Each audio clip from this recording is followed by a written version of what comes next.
Kembali lagi di video saya, NBX Belajar. Tetap fokus, kali ini kita akan membahas tentang persentase ya, persen yang diubah menjadi pecahan biasa. Oke, misalnya ya 70%, coba kita ubah menjadi pecahan biasa bagaimana? Nah, ini persen sama saja dengan per 100 ya, persen itu sama saja dengan per 100. Ini per 100 ya, jadi 70 per 100. Nah, kan sudah ada sama-sama nolnya. Nah, di atas 1, di bawah 2. Nah, kita coret masing-masing 1 karena di atas cuma 1. Nah, oke. 7 per 10, sisa 7 per 10. Nah, coba 7 per 10 ini kita bisa sederhanakan lagi atau tidak? Nah, tidak ya. Jadi 7 per 10 ini sudah sederhana. Jadi ini jawabannya. Oke. Contoh berikutnya ada 50%. Coba 50% itu tadi sama dengan berapa? 50 per 100.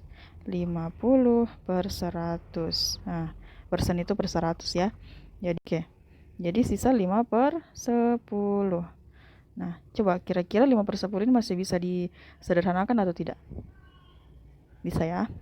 Sama-sama dibagi 5 ya. Nah, 5 bagi 5 itu 1. 1 per 10 bagi 5 berapa? 2 ya. Nah, karena 5 dibagi berapa, dikali berapa sama dengan 10, yaitu 2.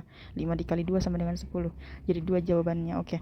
Jadi 50% itu sama dengan 1/2 kalau mau dibahasakan dengan pecahan biasa seperti itu. Coba kita cari contoh lain ya. Misalnya 90% deh. Gimana? Sama aja ya kayak tadi, 90 per 100. Oke. Coret ya nolnya. Ya, jadi 9 per 10. Kira-kira sudah sederhana atau belum? Ya, sudah ya, karena tidak bisa dibagi lagi. Tidak bisa disederhanakan lagi. Jadi ini sudah sederhana. Jadi ternyata 90% itu kalau mau dibahasakan dalam pecahan biasa 9 per 10. Oke, contoh lain. 65% itu berapa kalau dalam pecahan biasa?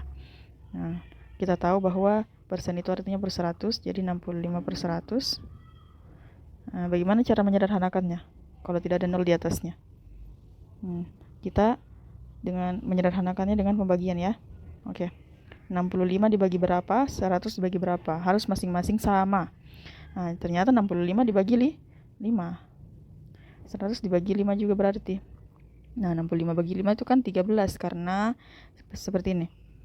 65 dibagi 5 sama dengan, nah, sama saja dengan 5 dikali berapa sih sama dengan 65 gitu.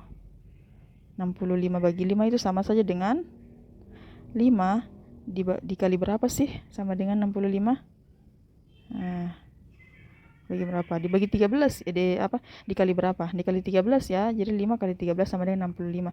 Jadi 13 jawabannya seperti itu. Jadi 65 bagi 5 itu 13. Nah, 100 bagi 5 lagi berapa? Nah, kita tahu bahwa 100 dibagi 5 sama dengan, kalau kita balik jadi perkalian, 5 dikali berapa sama dengan 100. Kalau kita mau balik ya jadi perkalian. Jadi 5 kali berapa sama dengan 100? 5 kali 20. Nah, jadi jawabannya 20 di sini. Jadi 100 dibagi 5 sama dengan 20.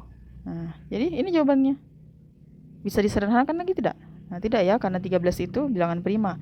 Bilangan prima itu dia cuma bisa dibagi 1 dan dibagi bilangan itu sendiri.